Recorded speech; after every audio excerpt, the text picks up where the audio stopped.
Thank you all. This is to continue sort of a theme here.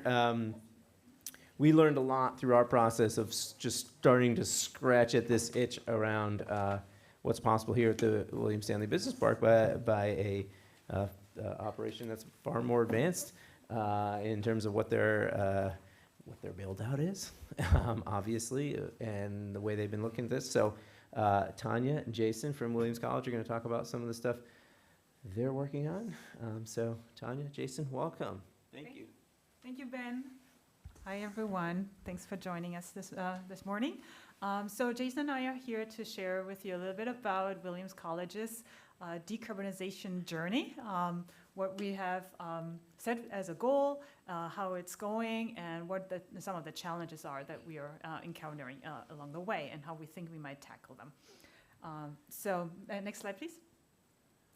So my name is Tanja Srebotnjak. I'm the Executive Director of the Zilkha Center for the Environment, and I'm also a member of the board here at the BIC and on the Clean Energy Leadership Group. And I brought my colleague, Jason, with me. Hi, everyone. Jason Moran, Assistant Director for Energy and Utilities. Oversee an energy team that includes an energy manager, sustainability project manager, and then I also oversee our entire heating plant and work closely with Tanja on our decarbonization strategy. So he's the engineer. I like to crunch the numbers. Next slide, please. So what we're going to cover today is we'll start with the decarbonization goal we've set ourselves, and then I will talk about the energy and carbon master plan. That is the vehicle through which we aim to achieve that goal, and discuss some of the pathways and challenges that we've encountered, and we'll conclude with some sort of high-level lessons that we've learned along the way. Next slide, please. So the energy and carbon master plan became a thing as part of Williams College's first ever strategic plan, which was finalized in 2021, and which calls for the college to sharply reduce its emissions from campus fossil fuel combustion with a view towards achieving net zero emissions. That is an aspirational goal. So after looking at our emissions inventories, looking at technologies available, looking at how we use energy on campus, we translated that into a measurable goal of reducing our so-called stationary Scope 1 and all of our Scope 2 emissions by at least 80% compared with 1990-1991. And for those of you who don't necessarily every day walk in the world of Scope 1, 2, 3 emissions, Scope 1 emissions are all the direct emissions that occur as part of an organization's daily operations. And Scope 2 emissions refer to the indirect emissions that are associated with that organization's use of electricity, hot water, and steam. For us, we don't import hot water or steam, so for us, that's just the emissions associated with our use of electricity. So collectively, we want to reduce campus fossil fuel combustion from stationary sources and all of our electricity-related emissions by 80%. If I can just jump in real quick, you'll notice, unlike some of our peers, we don't have a timeline associated with this scope reduction, and that was intentional, just because there are a host of different variables that are going to go into achieving this plan, while also trying to maintain the academic mission of the college, right? So no 2035, no 2028, no 2040. It's just a reduction, and hopefully we'll get there when we get there. Yeah. And while that might seem perhaps less ambitious than what other colleges and universities are doing, we have actually been carbon neutral already since 2020, meaning while we are now working on decarbonizing our actual operations, we have been compiling emissions inventories every year, put in place energy efficiency and other measures to reduce our emissions, but then also bought offsets to zero out our emissions at the end of the year. I think I just want to add one point, which is that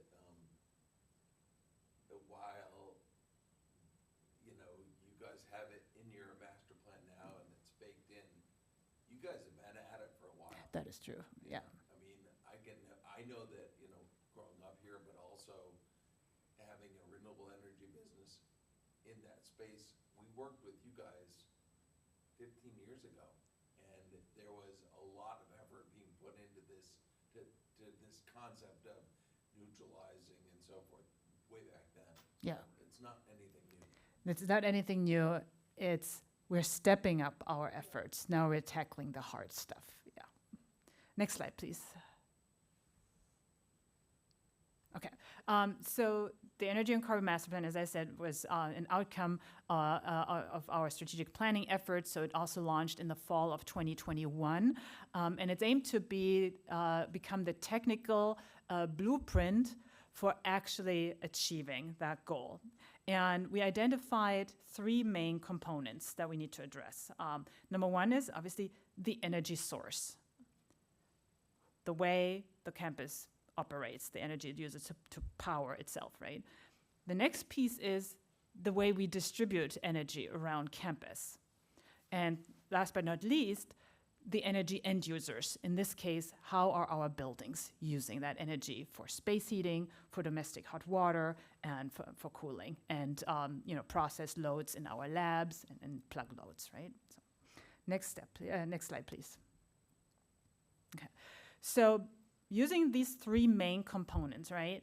We thought, okay, the easiest and most straightforward thing to do would be to decarbonize that energy source.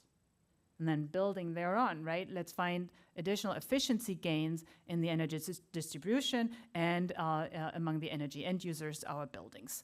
So we looked at technologies that can help us do that. And on the next slide, you'll see how we went about doing that. So replacing the energy source with a low or 0 carbon source would essentially allow us to overnight hit our 80% goal, because 85% of our stationary Scope 1 emissions arise at our central plant on campus from the combustion of primarily natural gas, but from time to time also a bit of number 2 fuel oil, right? So transitioning away from burning fossil fuel at the plant would be the single biggest step towards decarbonization. We looked at a variety of ways to displace that natural gas. Can we just switch to biomass? Could we source renewable natural gas? Could we use hydrogen? Could we just electrify the physical plant? Instead of burning gas, let's just plug that plant into the grid, so to speak, right? Can we deploy small nuclear? Or might we utilize heat pump technology? Looking at all these technologies and their viability up in northwestern Massachusetts, from a cost, feasibility, sustainability, longevity kind of perspectives, we settled on the solution that would be most strategically efficient for us, and that is electrification using heat pump technology, air and ground source, either one or the other, or a hybrid system, both. Next slide, please. When thinking about decarbonization at energy source, then we need to think about that next piece, which is connected to it. So you can't really look at the 3 pieces in isolation from each other. If we switch to heat pump technology, it is not yet, at least efficiently and cost-effectively possible to generate steam with heat pump technology. So the 3 miles of current steam pipes that deliver energy from the central plant to our buildings would also need to be replaced with something that is compatible with that heat pump technology. So in some ways, the go-to solution is to switch from steam to so-called low-temperature hot water. So that's water of about 120 to 140, maybe 160 degrees Fahrenheit. To carry that thermal energy more efficiently, safely to our buildings, right? It would allow us to reduce some of the efficiency losses in our current steam pipe system, which, even though it's maintained very well, is nonetheless, because of that, in part, that relatively high temperature differential between the surrounding ground, right? Losing more energy than a low temp hot water system would. And there's obviously always connectors, valves, condensate traps, and so forth that incur additional energy losses. So a low temp hot water system would not only be compatible with heat pump technology, but also reduce those energy efficiency losses. Next slide, please. And then, last but not least, we would need to determine how we're going to connect our approximately 100 buildings on campus, which are from all kinds of different ages, construction types, uses, and in different levels of conditions, to connect to a low temp hot water system, right, that is now bringing heat to them for space heating in the winter, for making hot water, and potentially for cooling as we step up our square footage of building stock that will also be not air conditioned, but cooled in the summer as we increasingly experience more heat waves and hotter, even nighttime temperatures. Those buildings might not be able to run on low temp hot water because it is a lower energy density form, right? That if your building is badly insulated, it will lose heat faster than your low temp hot water system can replenish it. So we would need to connect buildings sequentially to that new low temp hot water system while upgrading, improving the envelope tightness, the insulation of the building envelope itself, and potentially upgrade MEP systems on the inside. Next slide, please. So that was our initial plan. Remember, starting with replacing the source, building out the distribution system to low temp hot water, and connecting and fixing up buildings as we go. Well, it didn't go according to plan, and my colleague Jason will walk you through the challenges. Okay, thanks, Tanja. Next slide, please. So again, as Tanja alluded to, we wanted to look at geothermal energy storage. Obviously, it's the most efficient, has the highest coefficient of performance. So it makes sense that, like our peers that we see at Smith, Amherst, UMass Amherst, Swarthmore, things of those institutions, they are kind of proceeding down that path with some type of geothermal. We do have 2 small systems currently installed for geothermal on campus. They are just serving 2 residence halls, probably 12 wells and maybe 7 or 8 wells respectively. So we have a little bit of history with geothermal. So we figured, well, the first step is we've got 2 systems now. You got to go out, and if we're going to want a larger bore field to the tune of 10s of 20s of acres, we got to do some test wells. So we started out with 2 test wells near where we're currently building our museum. We kind of already knew this going into it through the desktop study of the geological formations surrounding Williamstown, that we might be in trouble in the sense of not having very favorable geological subsurface beneath us. But let's drill a test well anyways, right? So we drilled 2 test wells at the museum site, struggled. We got down 400 feet after 2 or 3 weeks for the first well, had to case the entire thing. Nothing like what you read in the paper of the success stories of all these other peer institutions or other places in the state or even in the country. So we abandoned that one. We switched drilling methods. We shifted by about maybe a couple hundred yards. We were able to get down 800 feet for the second test well. That took 4 weeks to do, and we were never able to get the U-bends installed, which would allow us to do some conductivity testing because the hole kept on collapsing on us every single time. So I think I drilled that out like 4 or 5 times, and then we abandoned that well. Given the topography of our campus, half the campus sits over the confined aquifer district of the town of Williamstown, which is their public drinking water supply. And you're not allowed to penetrate the surface greater than 50 feet. So half the campus has already been removed from our opportunity to do geothermal. So now we're focusing on the remaining half. We started out and not very successful with 2 areas, so then we switched to our athletic fields for the last one. We were able to get down 545 feet and then we hit a substantial artesian condition that we were not ready for. A geyser, yes. To the tune of a couple hundred gallons a minute that was flowing out of this well that nobody was expecting. And so therefore the flow lasted for quite a while because we weren't expecting it, didn't have the tools to close it, except putting a 30-foot piece of pipe on top of the casing, supporting it by a lull to offset the head pressure that the ground pressure was doing. So needless to say, we've proved that the geological maps are correct. That fault supposedly extends from Burlington all the way down to New Jersey, and we just happen to lie right in the middle of it. So with that being said, we haven't fully abandoned the idea. There is some idea of maybe horizontal geothermal that we might be able to take advantage of, but currently we're in the process of getting a third-party analysis of all of our 2 years' worth of testing data analyzed, and the report is due in the next month or so. So we haven't fully given up on it, but we're pretty close to giving up on it. And how much did that endeavor cost us, just to give people a sense? The test well program was north of $300,000 for a couple wells, and most expensive part of that was actually the closure of the well that we got the artesian condition. So it's not cheap, but in the grand scheme of things, investing $300,000 to know that you don't want to embark on a 200 well program thinking you're going to only spend a certain couple of $1 million to do so is money well spent. So it wasn't really sunk cost. Yeah, so next slide, please.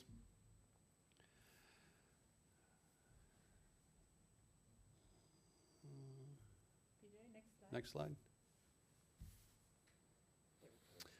So this probably should have been the first slide as the greatest challenge that our campus is facing today. As we look to transition away from, building or consuming fossil fuel in my heating plant because what we do is we take the natural gas. I have 3 pretty good size natural gas steam boilers. We generate steam and then we distribute it out to the 3 miles of campus. And then the buildings utilize that for heating and domestic hot water.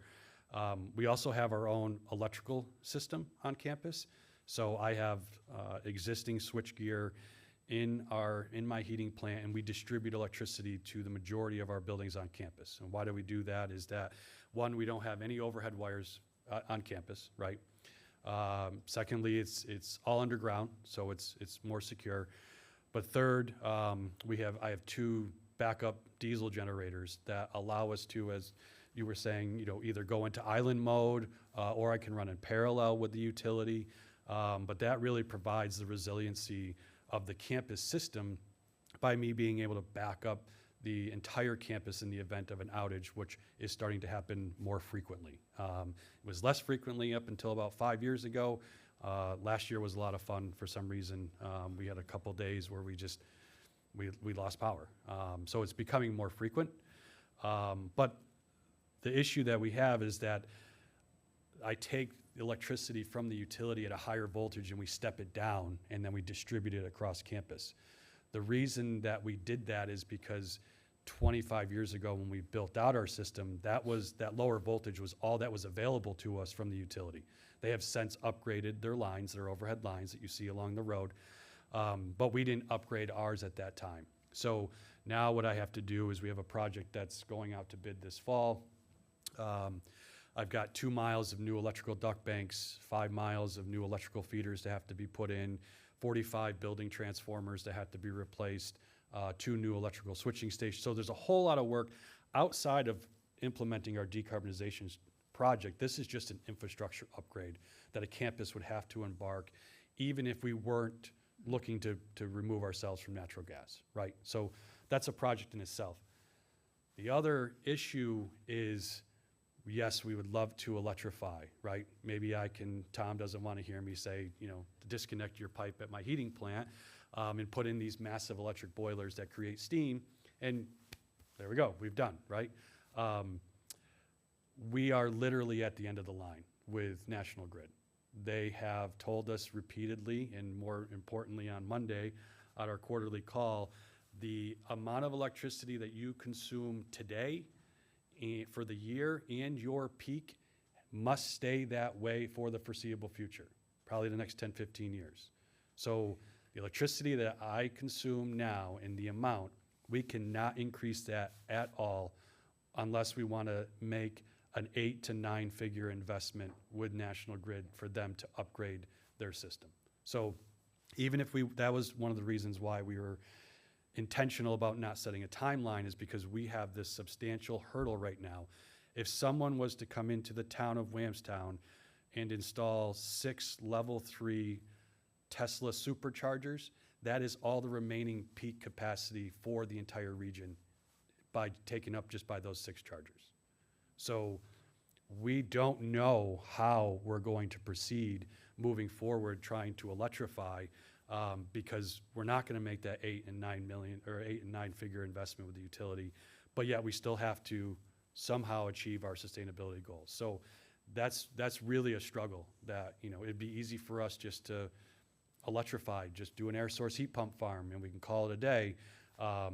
Right now that's a big roadblock for us. That's a big struggle. So really, right, we're wedged between a rock and a hard surface here, in that the most efficient way to decarbonize our campus, geothermal, not working well, right?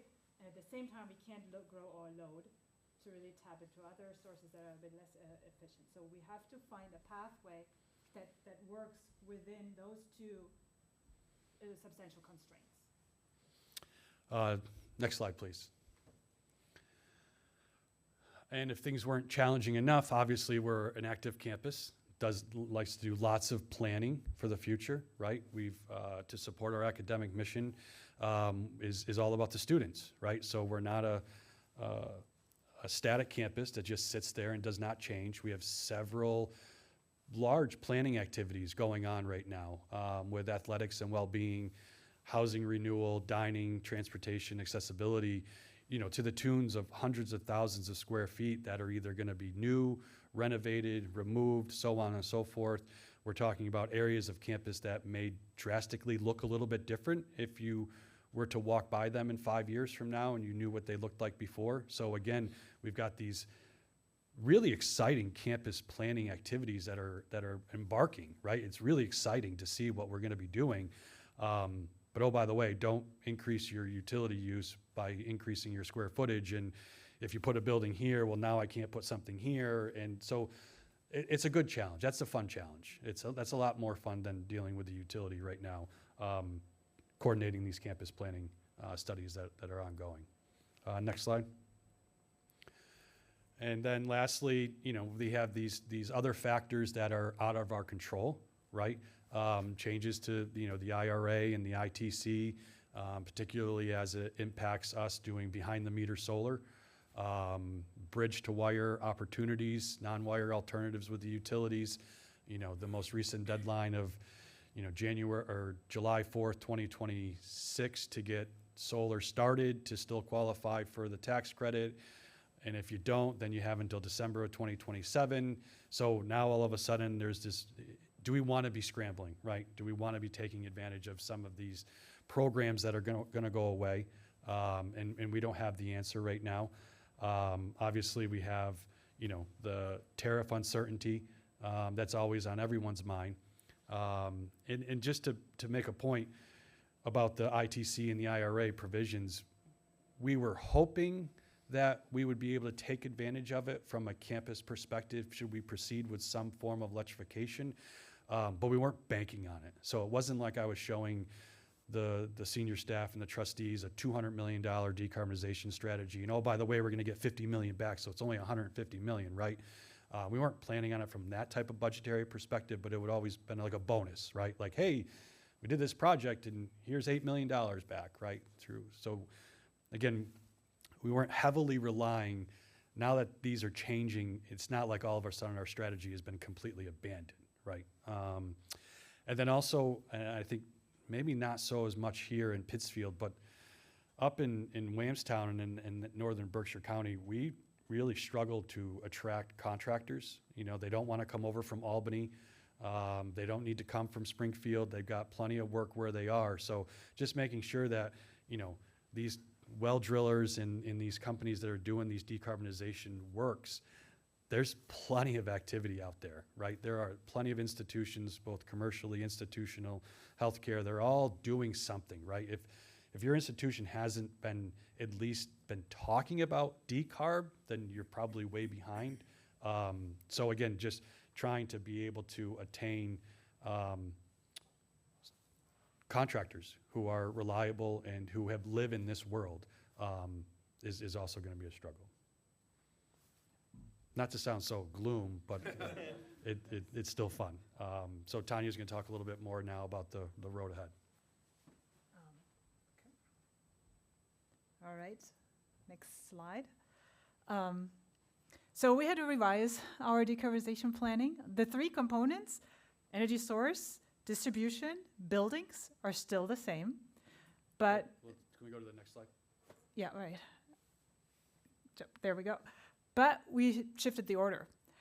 Because we're also doing all these other capital planning studies around athletics, well-being, housing, dining improvements, repurposing the home of the current museum, when it moves, let's focus on the buildings first. Make them as efficient as possible, recognizing that that helps us in two ways. Number one, it helps us to stay within the electrical grid capacity constraint that National Grid has told us we have to make do with for the foreseeable future. And second, any kilowatt hour of energy that isn't consumed in the first place is a kilowatt hour of energy that we don't need to decarbonize. And it also helps us from a cost perspective, so lower utility costs, right? Lower consumption. But also it helps us to downsize ultimately the systems that will be needed to provide that kilowatt hour of energy in a low or zero carbon form. So putting the buildings first, integrating the deep energy retrofits of existing buildings and setting really ambitious energy use and peak load targets for new construction by working with those other capital planning studies will set us up then to move in tandem with serving these retrofitted and highly energy efficient new buildings with the low temperature hot water energy that we will source in some way. And for the time being, that source will still be our physical plant operating on natural gas, which among the fossil fuels at least is the least carbon intensive, right? So we had to juggle that around, but I think we have a path forward now that allows us to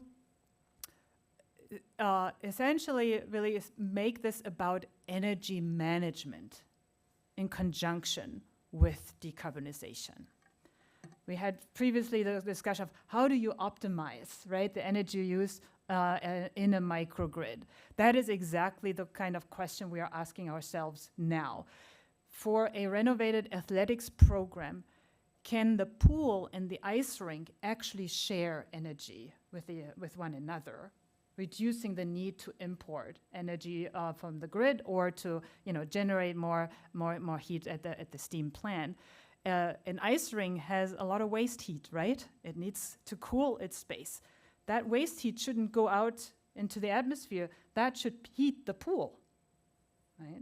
So we're really starting to think much more about integrated systems planning about our energy system. Okay, I think I'm going to just jump over that. Let's see, what energy use. Yeah, I mentioned, right, we're going to stick with our low temp hot water system because low temp hot water is one of the most efficient ways to move energy around, thermal energy.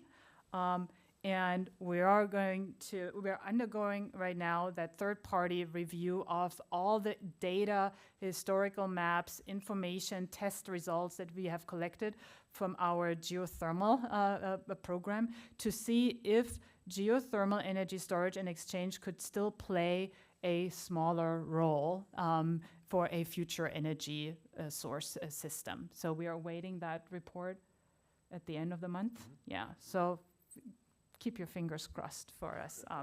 So I'm going to jump ahead, PJ, to the lessons learned slide, which is, next one. Thanks. So really just high level, right? we are in sort of a very frequent conversation with peer institutions all around New England, Smith College, Amherst, Bowdoin, right? They're all doing geothermal. Well, we found out what works at other campuses, even if they're in some ways very similarly sized, very similar systems, doesn't necessarily mean it works for you. So the idea of sort of plug and play microgrids or decarbonization plans is as well worth it in the sort of the rough, parameters, but you will probably need to adjust it to your unique special circumstances in some form or fashion. Secondly, the kind of decarbonization we are aiming for to achieve is disruptive. It's construction on campus for multiple years. So if you can find synergies for doing that construction with other projects that serve your organization's mission or strategic plan, like in our case, the capital projects around athletics, housing renewal, and so forth, that's a win because it helps you to bring stakeholders along with you and create that buy-in. Because at some point, there's going to be construction fatigue on campus, right? Professors will be annoyed if there's noise outside their classrooms, right? Or if they need to move labs because that building is undergoing renovation. So if this can be tied, in our case, to making those spaces better for student learning, for faculty doing their research and teaching, that is helpful. So we were in some ways forced to switch the order in which we do things, but we see now that will probably actually have benefits. Also because we can tug a fair bit of the cost of decarbonization now into those capital studies, right? Into those capital projects, because they will upgrade the buildings as part of investments in athletics. We no longer say it's decarbonization. And last but not least, hire and listen to experts and seek practical advice from others who are doing this kind of work and might just be 1 step, 2 steps ahead of you. It sometimes helps making sure that you don't have blind spots, that you think ahead of things that might come up and plan accordingly. And last but not least, as we have and are doing with our campus community, communicate often and candidly when things need to pivot, when things need to change, to ensure they feel like they are informed and know where this journey is going. And with that, we want to thank you and are happy to take questions. Jason and Tanja, if I may jump in. Tanja, you and I had a good discussion about National Grid and the PUC. Could you just tell us what was National Grid's, I'm going to say a bad word, excuse, what was the rationale for what they were doing that has made your endeavor much more difficult because of their need on their side, right? It was on their side of your meter, essentially, that they had to upgrade. Is that driven by their load growth? Is it driven by a terrible infrastructure? What was their rationale for what they brought to you that said, oh my God, what are we going through now? So I think what it demonstrated, so Tanja and I, not to muddy the water, but Tanja and I were accepted to be intervener status in the Department of Public Utilities not the rate case, but the electrical sector modernization plan. So we spent a lot of time listening to people talk both at the DPU and the utilities. What we saw, and this is my opinion, but what we saw is Unitil, Eversource, and National Grid were the 3 players to the DPU for the electrical sector modernization plan. National Grid was proposing the largest investment into their infrastructure than Eversource, even though they're similar in size for customers. Unitil is obviously much smaller. My takeaway, even though it wasn't talked about in this way, was that they had the most aging infrastructure. The Eversource didn't have to make quite the level of investment. So again, I think we're seeing that we're at the end of the line. Like, why would they make huge, substantial investments in Williamstown and North Adams when there's no data center being proposed? There's no other big load except for us and a few others, Mass MoCA, the Clark Art, right? North Adams Regional Hospital. So I just think that they just they were able to get by with what they have had until we all of a sudden brought this conversation to them. Then they started realizing, like, wow, we're in trouble. But also, again, and I'm not defending National Grid, but they do have some of the most rural areas, right? Like, it's not easy to get from Greenfield to this side, right? You're crossing mountainous terrains, and even just going from North Adams to Williamstown, it's over through a mountain. Eversource is more densely populated areas. So in my mind, the takeaway was that the investment that they were proposing, to me, I read it as they were behind. And then just, right, I think their load growth planning process too was driven primarily by annual forecasting they're doing, but it's based on the projects they have in the queue. As institutions like ours or other larger customers are starting to think about their decarbonization journey, and we have sought the conversation, we're like, look, this is what we are planning to do. We haven't actually requested load growth from you yet, because we want to, first of all, know what would it take to get there, what would it cost us, right? So there's this chicken and an egg problem. They don't capture that, they don't plan for it, right? Until it is really a work request that is in their queue, that is a signed, done deal sort of with them. And they have to change, I think, that mentality a little bit to think more proactively rather than reactively about what beneficial electrification will look like in their service territory. Where does the DPU come into that?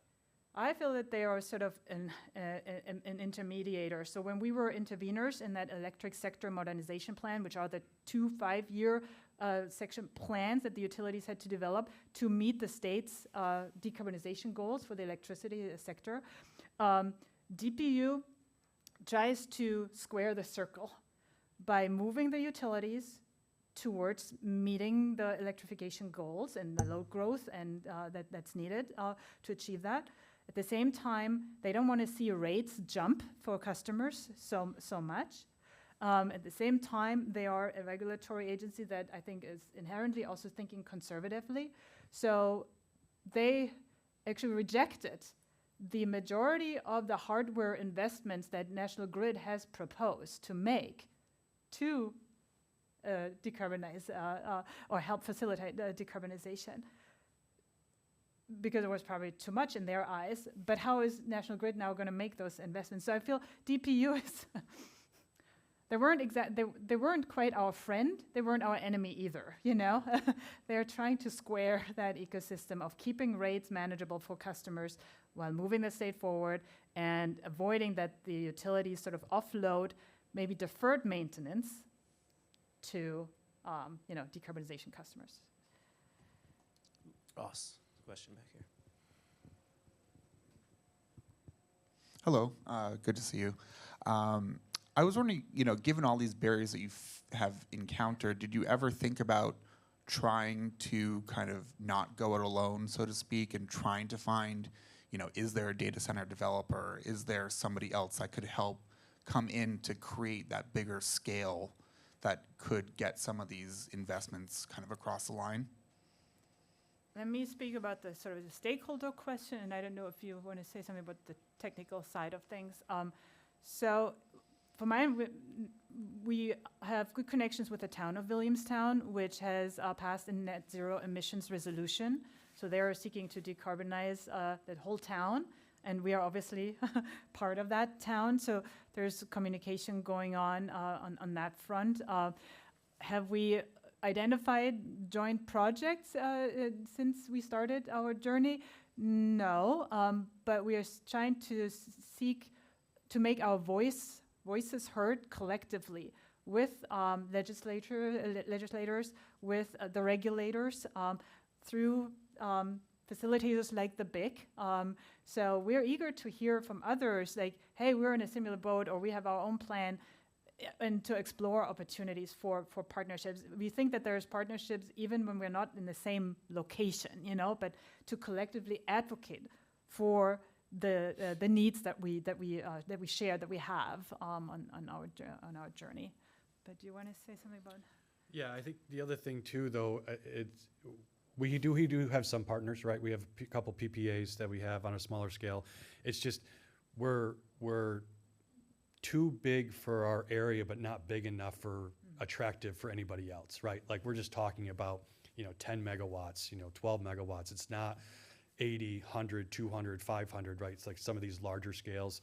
But also it gets complicated too, especially working with the utility. Well, we're at this rate structure and they're at this rate structure. This is a residential rate structure.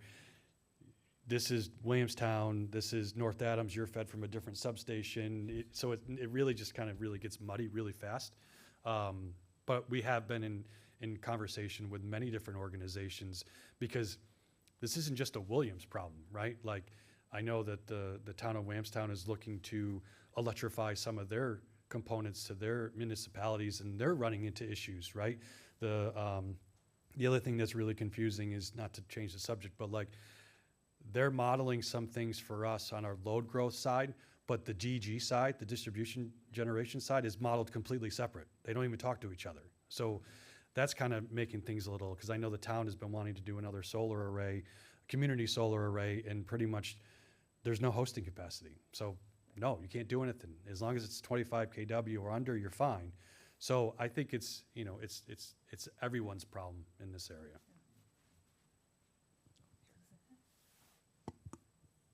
Thank you. Wonderful presentation. The last slide was kind of a how-to for all of us when we're doing a project for how to keep going. My question has to do with permitting. In your opinion, do you think that that's a barrier to all of this? And if so, how can we mitigate that issue in terms of increasing the capacity? So, yes, permitting is probably the biggest challenge, from the utility side of stand things. They do have some flexible interconnection programs that they're just starting to roll out, the active resource integration, ARI. We didn't fall into the first category, but I think our biggest takeaway from speaking with National Grid quarterly, and we have a higher level meeting later on next month, is we just have to find some way to be collaborators with them. How can we help you, but also how can you help us? And it just can't be we're your customer anymore and here's our G3 rate and here's what we're gonna pay you on top of it. Now it has to be this partnership that has to be formed to help solve the bigger problem at hand, I think. And because if we just get into the queue like everybody else, it's a 2 to 4 or 5 year period. I mean, my first interconnection that I did in 2017 wasn't approved until 2021. And that was well in advance before the queue and what it looks like now. So I think, yeah, from a permitting side, we got to find ways to not be adversaries, but how can we be partners, right? Like we want to help each other. And I think that's going to be the biggest component to it. I think from a local standpoint, I think the town is on board with whatever can be done because they know it's going to help them too. But yeah, I don't know if you have. Yeah. Like permitting loosely defined, right? Sort of everything we now propose to the utility, from battery storage, thermal energy storage, more behind the meter, solar, requires a system impact study of some form, right? I understand why the system is becoming more decentralized. They have to ensure grid reliability. They need to know how all these different generation sources interact with their infrastructure. At the same time, we as a campus, right, it sometimes even just matters if the solar array that we propose sits north of Route 2 or south of Route 2, or because it might tie into two different meters or two different accounts. That's two separate studies instead of one. We think as a campus, excuse me, so I hope that in some ways, as decarbonization progresses in the Commonwealth, that the utilities also maybe have ways to adjust their processes to that new reality, to the new way we are setting up and are going to manage energy infrastructure, energy assets, and that not everything, needs to be compartmentalized, but needs to be looked at holistically, and maybe you can bundle studies, Thank you. Super interesting presentation. Really valuable to see the sort of lived experience of trying to build this out and go through the whole process. My question is around sort of the nature of the constraint from National Grid. You know, there's this tension with electrification where it's like, okay, we want to increase the number of kilowatt hours that we are, or you know, increase the amount of energy that we're using electricity for, without necessarily increasing peak demand. And I'm curious if the constraint from National Grid is like, the pipe is full just in peak hours and so we need a bigger pipe, or is the pipe full during all hours and so we need a bigger pipe, to use like the water analogy? Yeah. Yeah, so that's the load flattening approach, right? Yes. So we would like to implement a thermal energy storage and maybe a battery too for peak load shaving, right? So that would free up, first of all, some capacity for one of those capital projects. If athletics is growing, right, that might just free up enough load for athletics to do what they want to do. And we want to shift that peak, then, well, we want to fill it up, but also what we displace with the battery and thermal energy storage, it would fill the trough, right? We charge the battery and make chilled water at night, right? It's interesting. We hope we can do it, but again, National Grid needs to study it, in part because maybe their model is still, they are going to look at that battery as if it were going to charge itself at the grid's peak demand time. It makes no sense. That's also roughly our peak demand. That's where we want to lower it, and it would discharge at the lowest time or so. But we would love to work with National Grid to implement energy demand profile management solutions that help us and help them, right? If that means the utility company exerts some influence, some control over the charge-discharge cycle of the battery, yeah, let's talk about it, right? But it's all slow going, yeah. I don't know if you want to, yeah. Do you have a sense of like how long that buys you, just out of curiosity? Like if you had something like that, does it buy you 2 years, 5 years, 20 years? Ooh, Our initial estimates is that if we were to deploy additional behind-the-meter solar, 500,000 gallon thermal energy storage tank, and a 5 megawatt, 12,000 hour non-exporting battery, we feel that it could buy us at least maybe the next 5 to 7 years. I was curious, you've been talking about your load and your energy sort of profile changing as you go through decarbonization.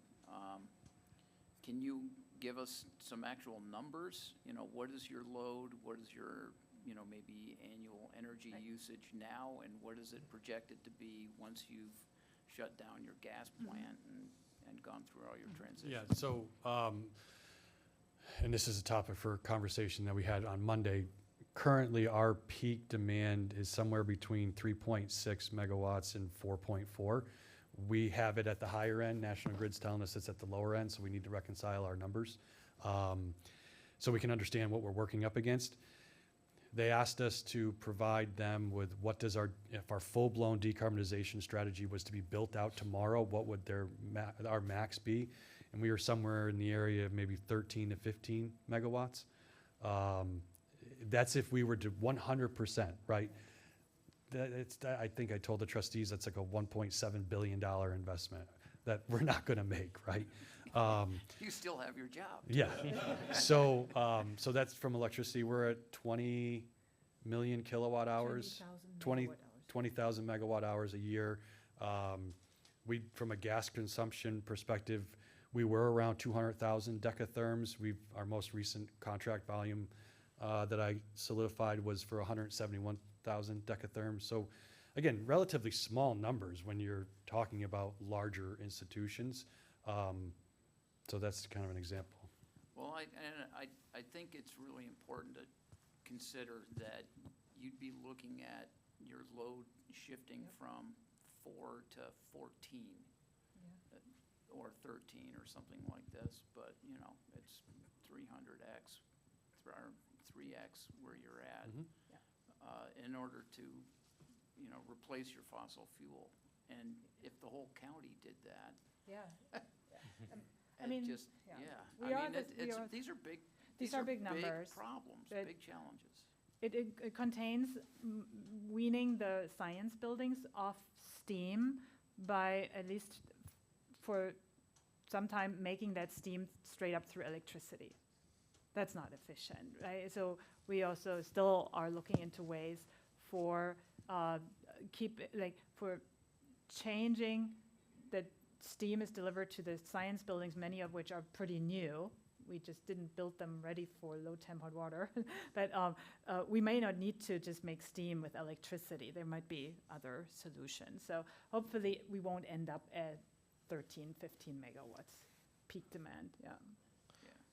All right, I gotta Yes. cut because Sarah's coming in from Mass CC. We'll have time for some more questions as she gives her presentation, but I need to be cognizant of her Thank time. you. So thank you, Tanja. Thank you, Jason.